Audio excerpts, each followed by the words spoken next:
Good morning. Here's a bit messy because I'm just out of bed. Someone else is cooking the breakfast for the monks, so it saves me a job. So I'm just hanging about. What is Buddhism? Something that sometimes I feel like I've figured out, and other times I have no idea. But yeah, I might read this by Ajahn Chandako, who is apparently in New Zealand. Vimutti Buddhist Monastery. Right. This is the Buddhist Society of Western Australia, I believe. So probably like Ajahn Chah, something like that. Anyway, I'll just take a little video here, and don't mind if I get interrupted, like probably will. Anyway, let's crack on and see what's going on. Introduction. For more than 2,500 years, the religion we know today as Buddhism has guided many great civilizations, inspired refined cultural achievements, and produced a vast body of profound teachings. Some of the wisest people to have ever walked the planet have been Buddhist monks and nuns. Today, large numbers of men and women from diverse backgrounds throughout the world are following the teachings of the Buddha. So what is Buddhism? Who was the Buddha, and what are his teachings? Some good questions. The Buddha. The person who was to become the Buddha was born Siddhartha Gautama roughly 2,600 years ago as a prince of a small kingdom near what is now the Indian-Nepalese border.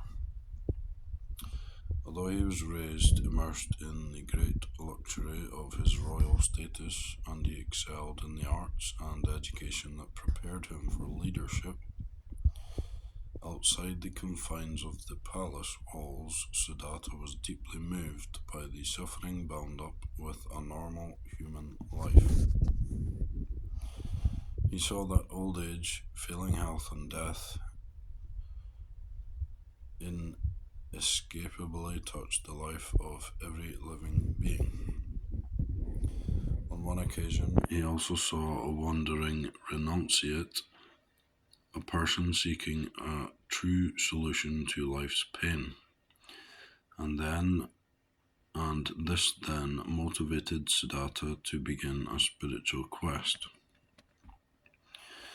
At age 29, he left the palace and his family behind for the remote forests and mountains of northeast India. Wandering as a homeless and penniless religious seeker, he was determined to find out if there was a way to experience a lasting security and peace that was free from life's inherent difficulties. Overcoming the fear and hardship of living in the wild, he adopted the pure and moral life of a monk. He trained under the wisest meditation teachers and philosophers of his time, mastering what they had to teach. But they still could not provide the answers he was seeking. He then adopted the path of extreme asceticism, not allowing himself to feel pleasure and fasting to the brink of death, but still to no avail. By age 35, Siddhartha had realized that neither self-indulgence nor self-torment would lead to true happiness. He then tried a different act, turning away from these two extremes. He applied his mind to developing deep concentration and freedom through wisdom.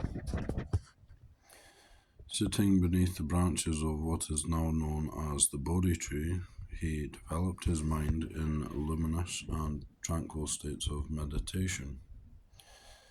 With the extraordinary clarity and sharp penetrative power that is generated by inner stillness, he focused his attention on investigating the nature of existence, its cause and its cessation. Through this refined contemplation of the essential characteristics of reality, he attained the transcendent liberation of consciousness known as enlightenment, nibbana, or nirvana. From that point on, he was known as the Buddha, the one who had awakened. The Buddha's enlightenment consisted of an all-encompassing insight into the nature of the body, mind, and phenomena. This awakening was not a revelation from an outside power or deity, but a unique discovery that arose from within based on the deepest levels of meditation. Insight had liberated his mind from the roots of all suffering, selfish desire, anger, and deluded perceptions of reality.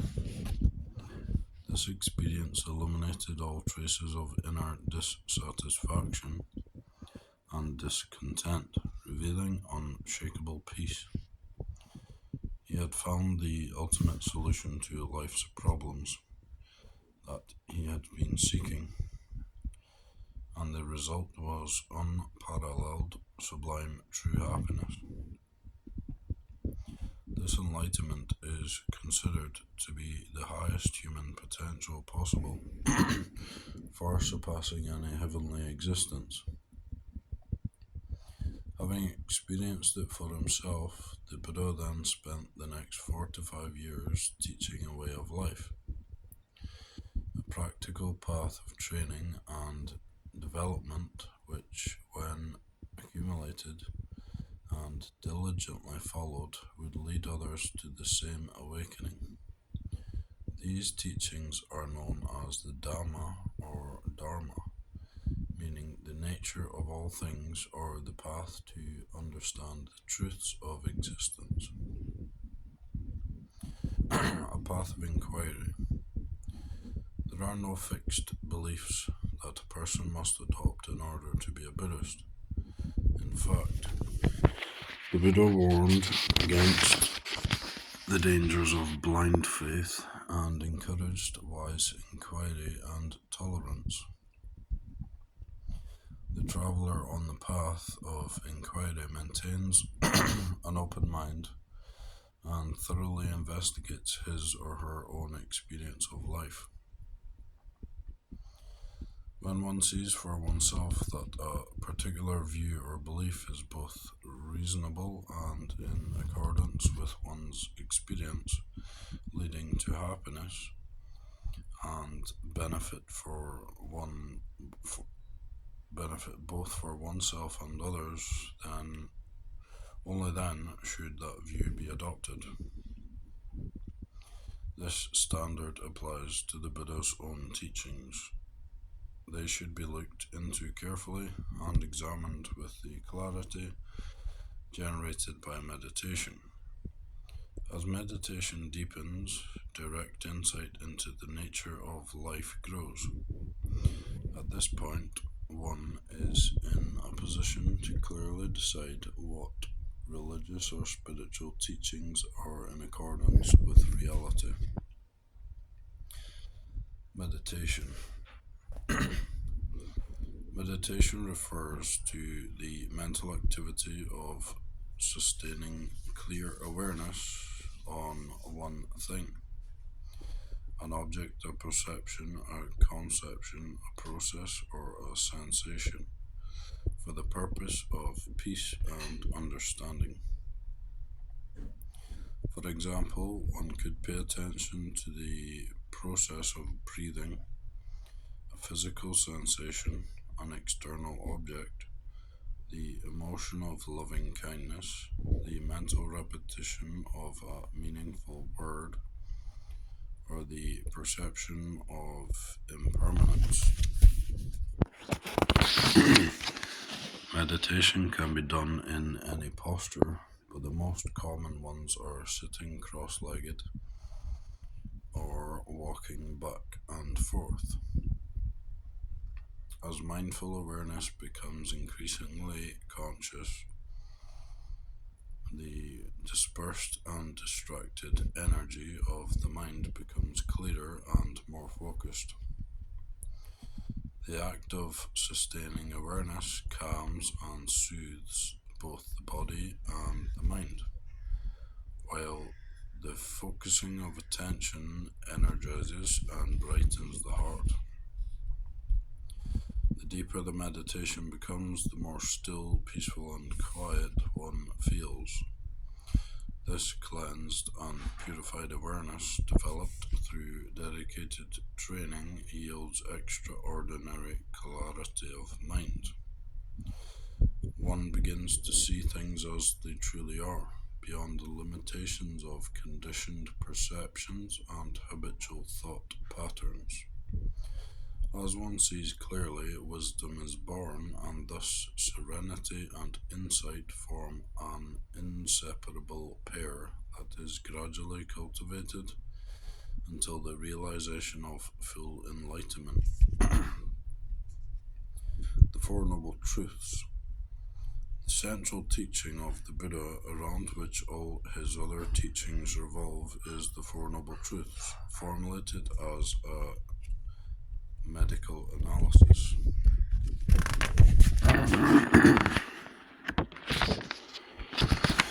1. The diagnosis. Life inevitably involves some mental and physical pain. Everyone at some point experiences disappointment, discomfort, anger, sadness, anxiety, or suffering. I don't know why it's gone so bright. I don't think I've turned into a Deva yet. Let me just...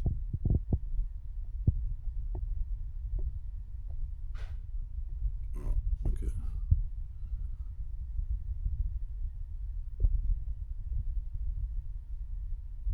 Try that. Right. Seemed to turn into a Deva there. People don't always get what they want, and they are often separated from whom and what they love. The gradual physical degeneration of old age can be difficult, and every life ends in death. Even the extremely subtle stress that can arise from normal functioning in the world is a burden. 2. The cause. The root of mental pain is craving for sensual pleasure, for existence, or for non-existence, or simply wishing that things were different from what they actually are. Craving is fueled by reactions to pleasure and pain and driven by the illusion of me and mine, which in turn are due to misunderstanding the true nature of reality. 3. The recovery. It is possible for all mental suffering to completely cease. This is the attainment of enlightenment. Enlightenment is the purification of the heart from any traces of attraction, aversion, or delusion. It is the complete letting go of the illusion of an independent self or soul. A fully enlightened person is called an Arahant. The Buddha called this the highest happiness, the full realization of human potential. For the treatment, Enlightenment is achieved through a gradual training away of life called the Middle Way, or the Noble Eightfold Path. These Four Noble Truths are realistic in that they face up to life's imperfections, and optimistic in that they offer a practical solution. Enlightenment, or at least peace of mind in this very life. Because all things are in a constant state of change, they are inherently unable to provide lasting happiness or reliable satisfaction. Grasping and clinging to any aspect of experience leads to friction, stress, or disappointment. When those things, people, or situations fade and disappear. As long as this pain is seen as something unnatural or abnormal that is to be feared, avoided, or rejected, it will be impossible to uproot its causes and live a truly happy life. However, to the degree that the subtle and all-pervasive nature of the First Noble Truth is recognized, one can accept and be free from suffering. This is why the reflection on suffering is emphasized as the key to ultimate liberation, and those who have realized enlightenment are inspiring examples of profound happiness, loving kindness, and compassion. The Middle Way. The path to happiness of enlightenment is called the Middle Way because it avoids the two extremes of self-indulgence and self-torment. Such extreme behavior does not lead to peace of mind. The Middle Way consists of cultivating virtue, serenity, and wisdom, and is further elaborated as the Noble Eightfold Path. 1. The perfection of understanding views that are in accord with the natural truths of reality. 2. The perfection of intention, being motivated by loving kindness, compassion, and renunciation. 3. The perfection of speech, words that are honest, harmonious, gentle, and meaningful. 4. The perfection of behavior, actions that manifest non-violence, sexual responsibility, and not stealing from others. 5. The perfection of work, earning a living or sustaining one's life in a way that does not harm or exploit others or oneself. 6. The perfection of effort, cultivating and maintaining wholesome states of mind while overcoming unwholesome states and keeping them at bay. The perfection of conscious awareness, being fully mindful of one's body, feelings, mind, and phenomena. 8. The perfection of meditative concentration, deep unification, peace, and purity of mind. When all 8 factors of this path are brought to maturity, one is able to penetrate the true nature of existence with insight and experience, the fruit of the Buddha's teachings, perfected wisdom, and unshakable liberation. The law of karma. According to the natural law of karma or karma, one's intentions are causes that lead to experiencing results in the future. The results will be similar to the intentions, and depending on one's state of mind,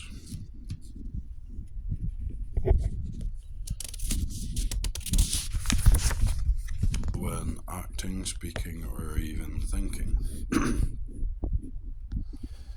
They will be experienced as either pleasant, unpleasant, or neutral. If one's intention is tainted by anger, a selfish desire for pleasure, a wish to harm or generate confusion. This creates the causes to experience pain, unhappiness, and misfortune in the future.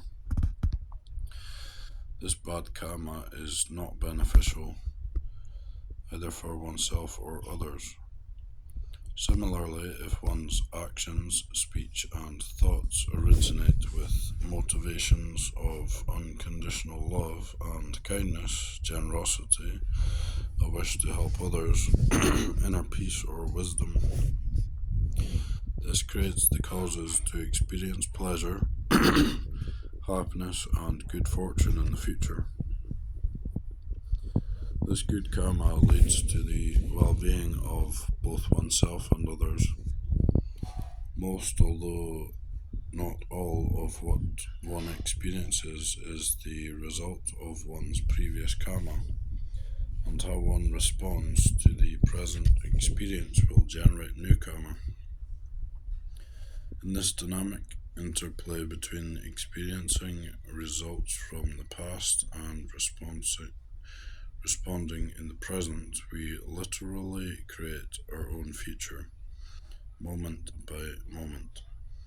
Karma is not fate, and the present moment is where there is the possibility of freedom.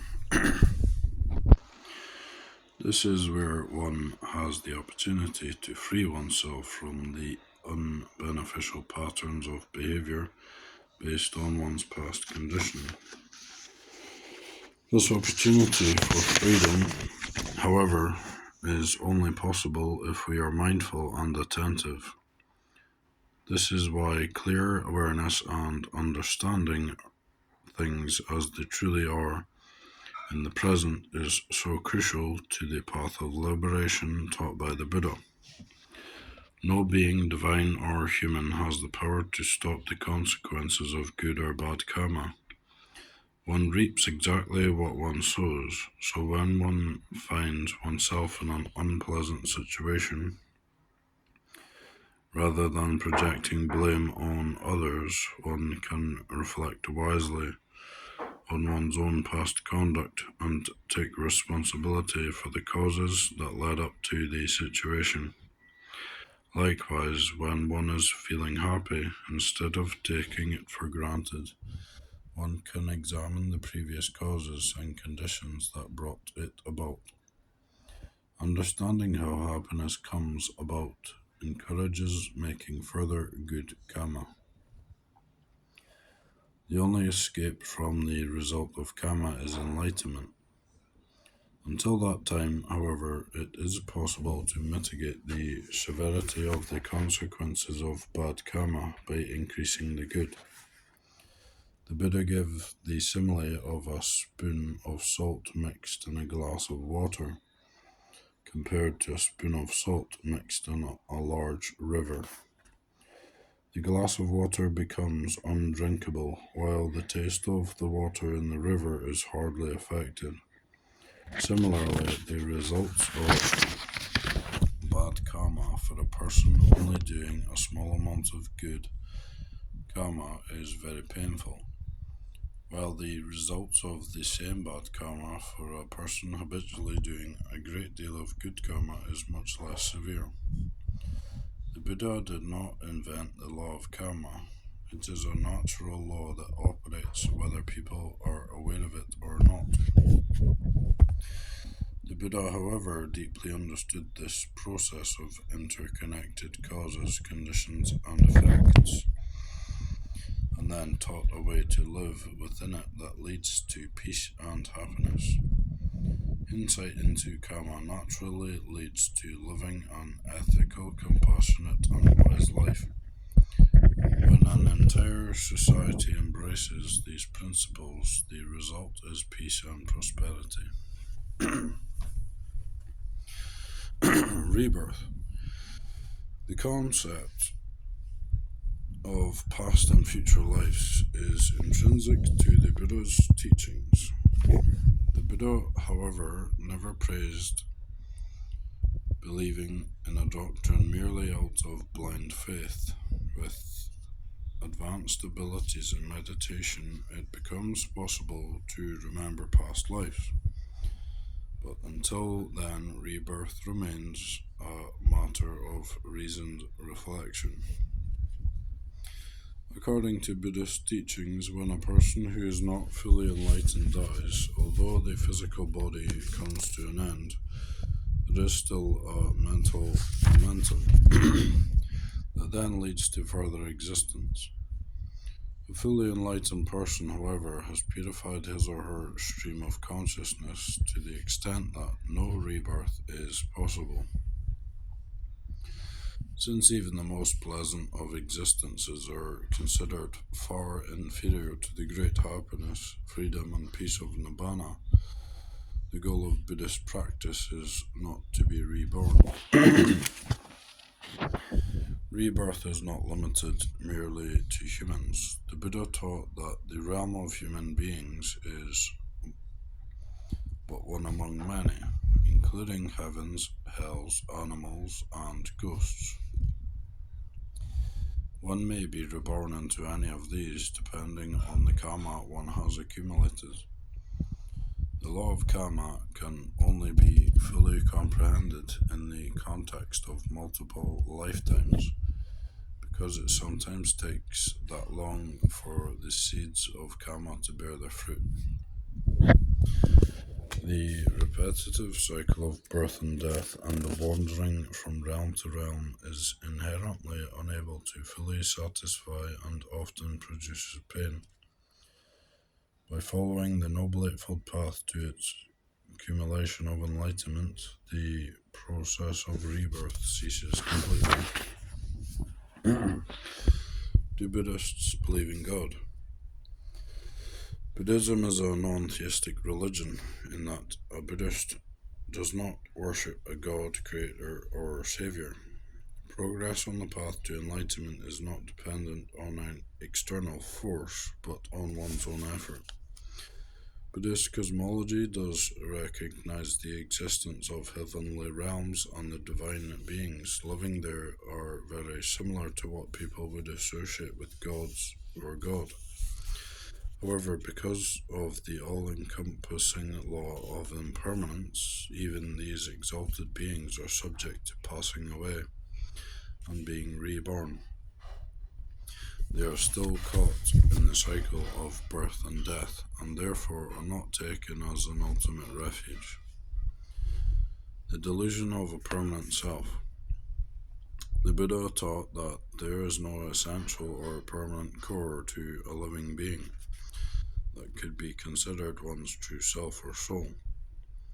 What appears to be an individual person is actually a changing process of mental and physical qualities combining temporarily in a particular way. Through possessive attachment, the mind identifies with part or all of this process, and this gives rise to the sense of self, me, and mine. In fact, all phenomena, animate or inanimate, are dependently arisen from causes and conditions. In a constant state of flux, all things are empty of independent, inherent existence, and the entirety of reality is a continuous flow of interconnected, causally conditioned events, arising and passing away in the present moment. The Buddha taught that it is precisely the deeply held, deluded understanding of a separate self that is the root cause of all human suffering. Although the perception of self seeks happiness, its insatiable craving repeatedly produces discontent. As long as one identifies with something as oneself, the inevitable result is a lack of outer harmony or inner peace.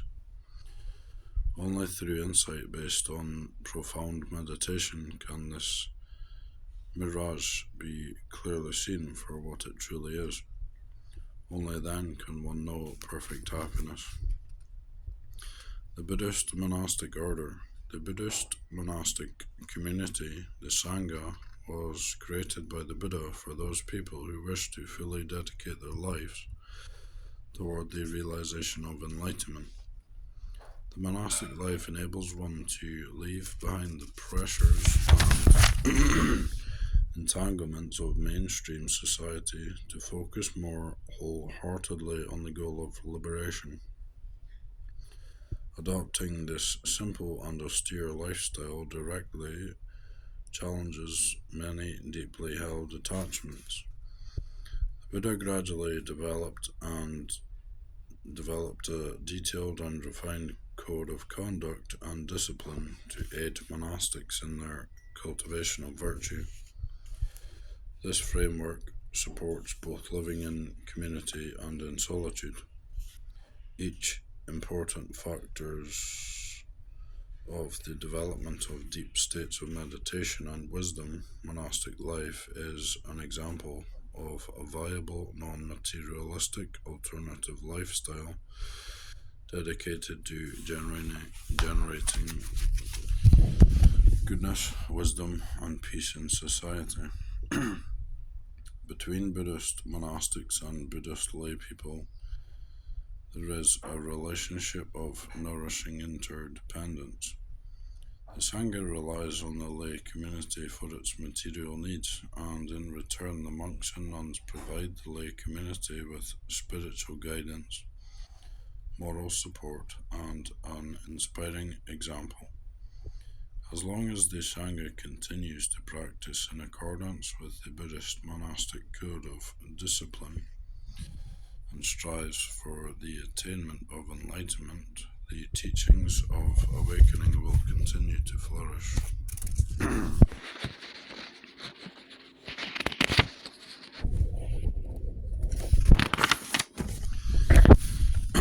Types of Buddhism. By the time the Buddha passed away, his teachings were well established in India, with hundreds of thousands of disciples, including the kings and leaders of his day. And with tens of thousands of monks and nuns, Buddhism was well on its way to becoming a major influence in the world. Buddhism continued with great momentum in India after the Buddha passed away and spread peacefully southward as far as Sri Lanka, northward to the Himalayas, westward to what is now Pakistan and Afghanistan, and eastward to China and Indonesia. As it spread and flourished in the new lands, different denominations or schools of thought also developed. After 500 years, a new sect called Mahayana emerged, distinguishing itself from the lineage currently known as Theravada. The Mahayana schools created new scriptures where the Buddha is presented as divine or semi-divine, and the goal of an arahant was replaced by the ideal of the bodhisattva, one who vows to become a Buddha in a future life, while in the process helping others as much as possible. Meanwhile, the Theravada schools were dedicated to preserving the original teachings and lifestyle of the Buddha as its guide. The Theravada tradition establishes itself in Sri Lanka, Myanmar, Burma, Laos, Cambodia, and Thailand. Mahayana took root in China and from there spread to Japan, Korea, Vietnam. A later school known as Vajrayana then spread from India to Tibet, incorporating the local animist religion to create Tibetan Buddhism. This then spread further to Mongolia and Bhutan. The most well-known Tibetan monk and Nobel Peace Prize laureate is the Dalai Lama. Buddhism in the world today. Buddhism continues to gain an ever-widening audience in countries and societies far beyond its original home. Many people throughout the world, through their own careful choice, are adopting Buddhism's peaceful, compassionate, and responsible ways as guiding principles in their lives. Meditation has always been at the very heart of the Buddhist path, and as its proven benefits to both mental and physical well-being are becoming more widely known, these ancient methods of developing the mind and heart grow increasingly popular. When stress is shown to be such a major cause of human suffering in modern society, the quieting practice of meditation is even more valued. Our 21st century world is too small and vulnerable for us to live in isolation and conflict. And in Buddhism's 2,600-year history, there has never been a holy war to spread the teachings of the Buddha. The qualities of tolerance, loving-kindness, and forgiveness essential for world harmony and individual happiness have been hallmarks of Buddhism from the very start. Cultivating virtuous behavior, meditation, and wisdom, the Buddha's path gradually fosters the development of all-embracing acceptance within the heart. As we learn to accept others with love, so too can we accept ourselves. The down-to-earth teachings and practices of the Buddha culminate in pure joy, unshakable serenity, and penetrating wisdom.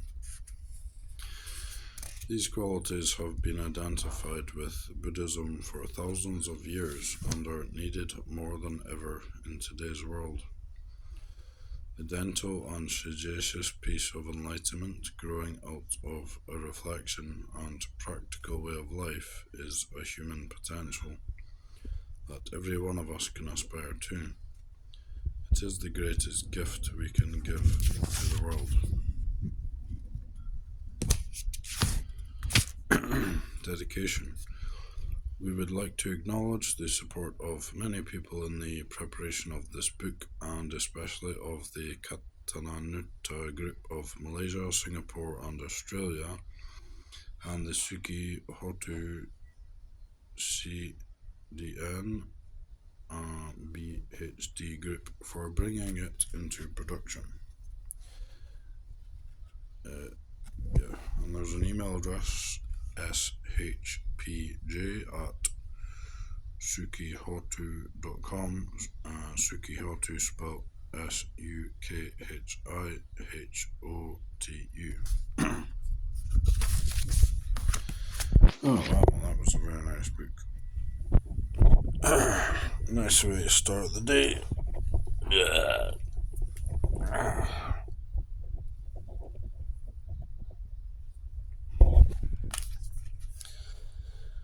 What is Buddhism?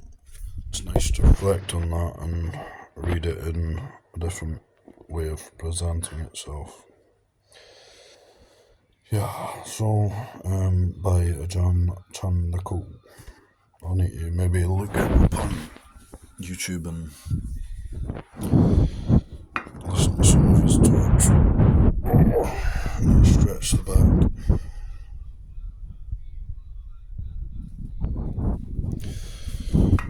Sounds like the monks will be through for breakfast soon.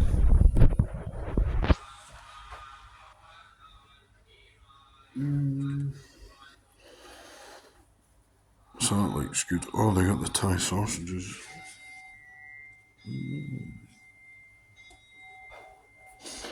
Yeah, they got a proper chef now.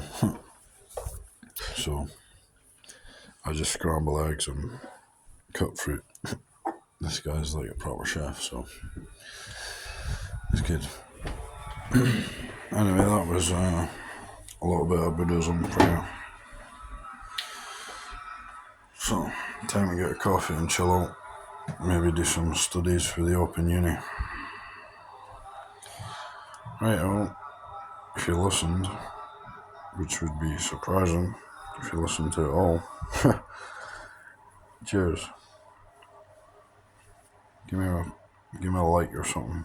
Give me a comment. Say hello.